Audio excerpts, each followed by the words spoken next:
नमस्कार, उत्तराखंड समाचार में आपका स्वागत है। मैं रेणु प्रतिपंत। सबसे पहले मुख्य समाचार।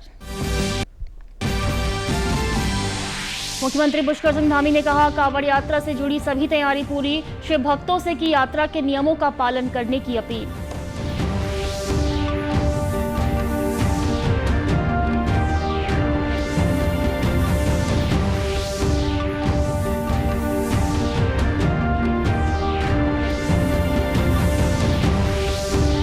मौसम विभाग ने अगले 3 दिन राज्य में भारी बारिश को लेकर जारी किया अलर्ट। इस दौरान पर्वतीय क्षेत्रों में यात्रा करने से बचने की दी सलाह।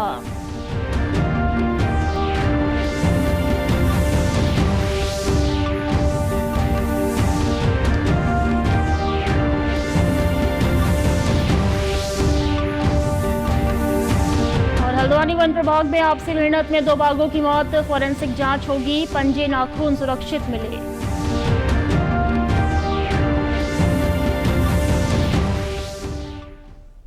अब समाचार विस्तार से।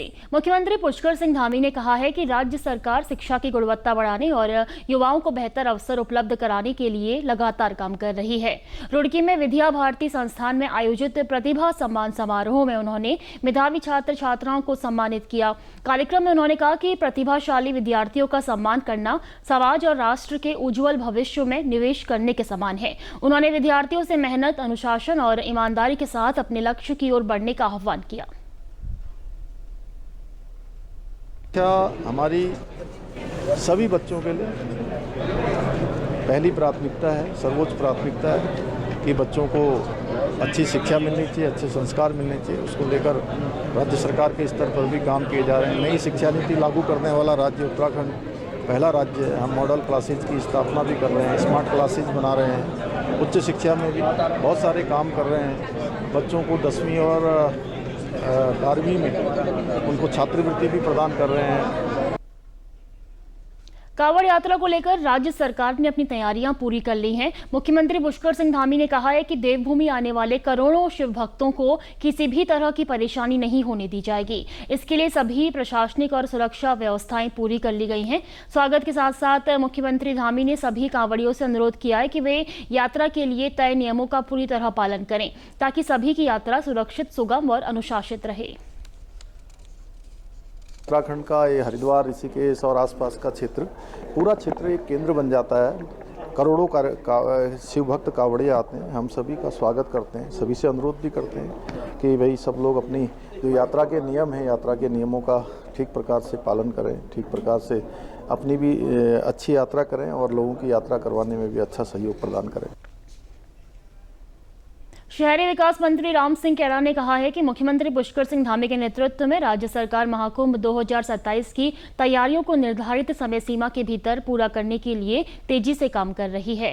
हाल ही में हरिद्वार में लगभग 235 करोड़ रुपए की विभिन्न विकास परियोजनाओं का शिलान्यास और भूमि पूजन इसी संकल्प का प्रमाण है। अब इन परियोजनाओं के क्रियान्वयन को गति देने के लिए विभागीय स्तर पर लगातार समीक्षा की जा रही है।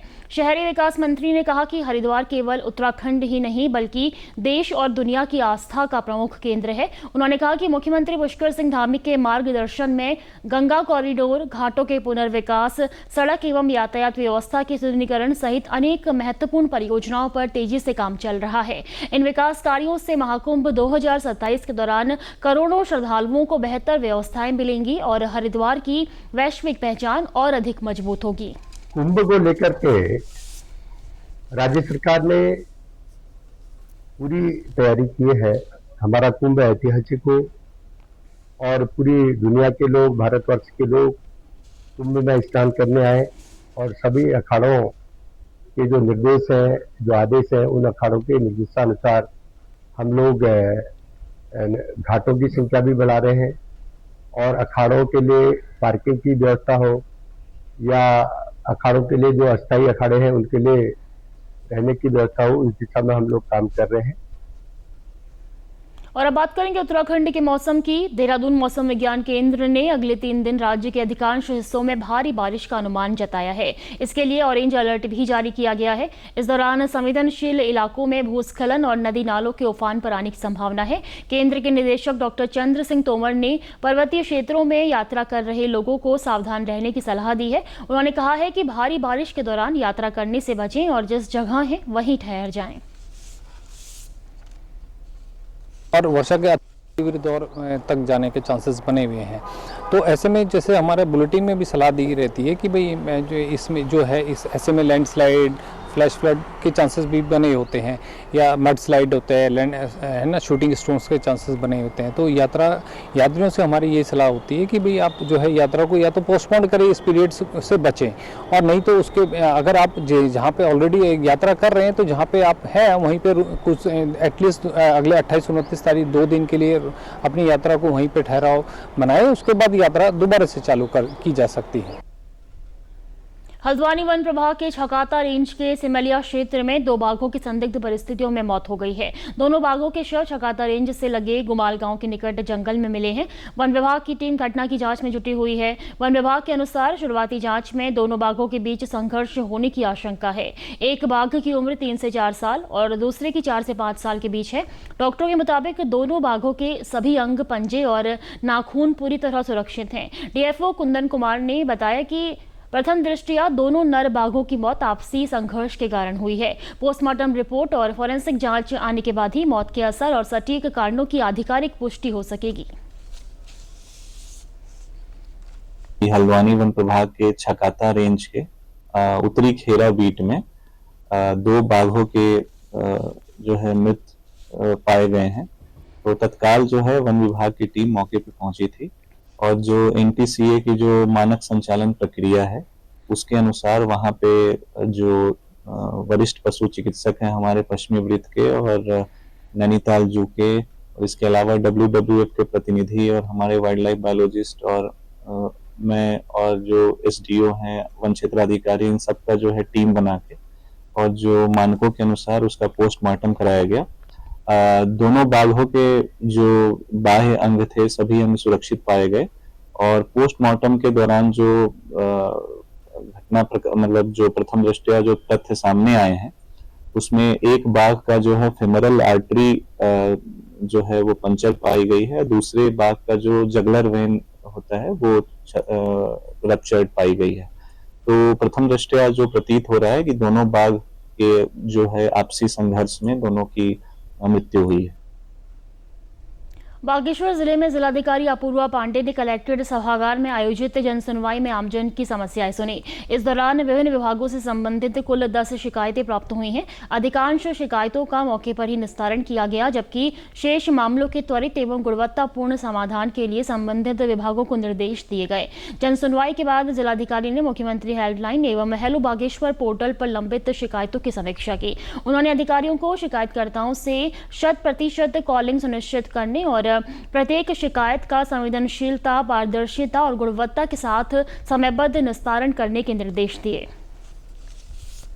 जन सुनवाई के उपलक्ष्य पर हमको 10 शिकायतें प्राप्त हुई और इसमें से अधिकांश शिकायतों का स्थलीय निस्तारण करते हुए विभागों को तत्काल इसमें कार्रवाई कर जिलाधिकारी कार्यालय में रिपोर्ट देने हेतु निर्देशित किया गया है।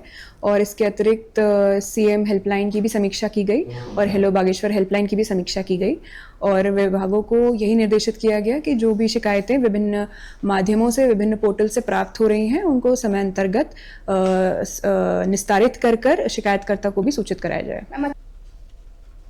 राजधानी देहरादून को ग्रीन सिटी के रूप में निखारने और संवारने के लिए नगर निगम ने एक कार्य योजना तैयार की है।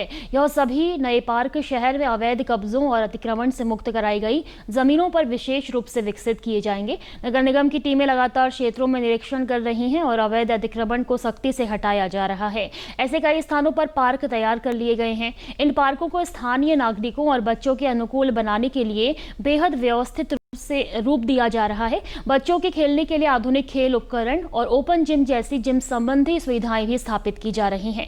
इसके साथ ही वरिष्ठ नागरिकों और मॉर्निंग वॉक करने वालों के लिए विशेष रूप से सुरक्षित पैदल पथ का निर्माण भी इस योजना का मुख्य हिस्सा है।